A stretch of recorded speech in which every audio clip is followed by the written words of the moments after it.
You know, the motto of Prager University is you give us 5 minutes and we'll give you a semester.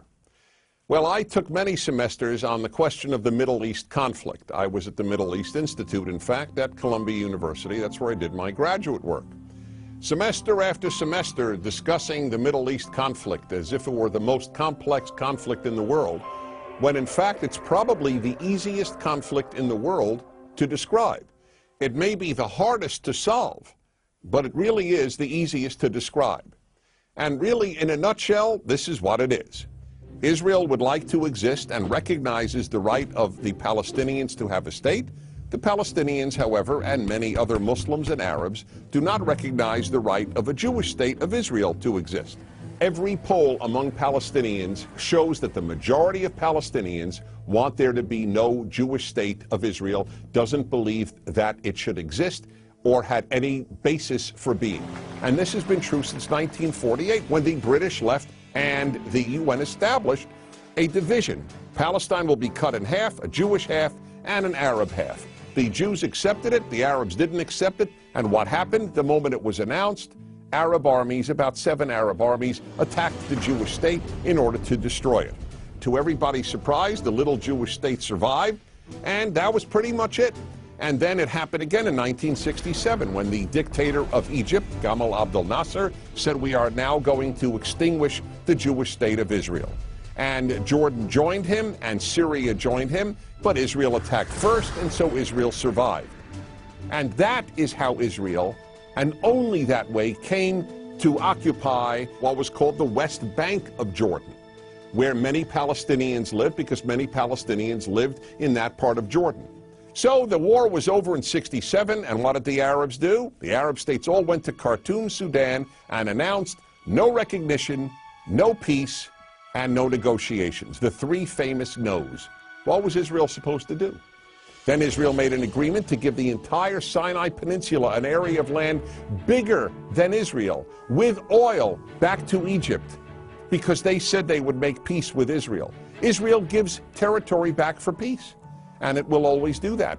But is there really a desire for peace on the part of Israel's enemies, which broadcast after broadcast on TV and radio in the Palestinian areas is about how Jews should be killed and how Allah wants Jews to be killed?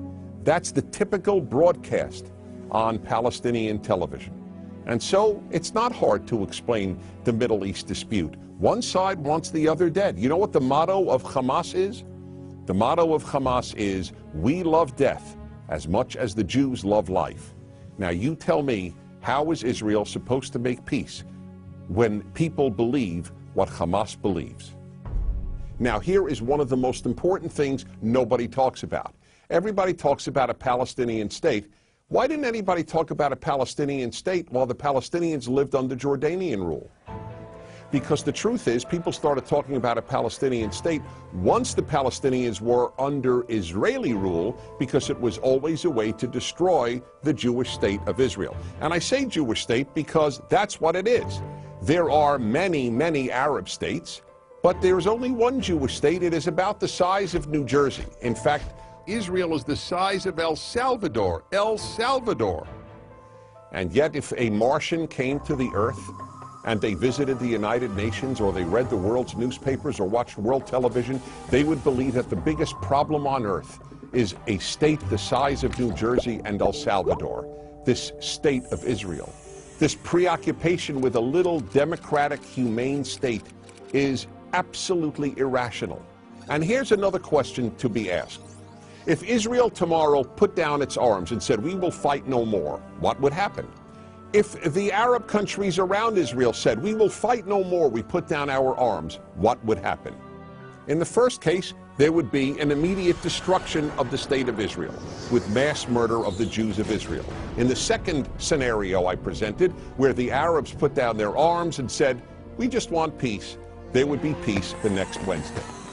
The fact is, as I said at the outset, it is a very simple problem to describe. One side wants the other dead. And if they didn't, there would be peace. And yet, please remember this.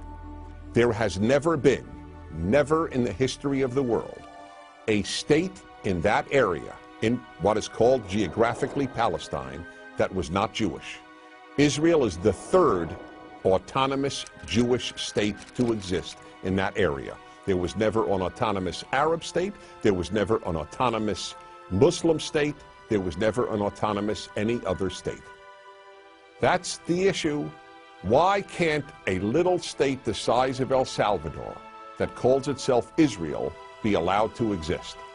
That, in a nutshell, is the Middle East problem. I'm Dennis Prager.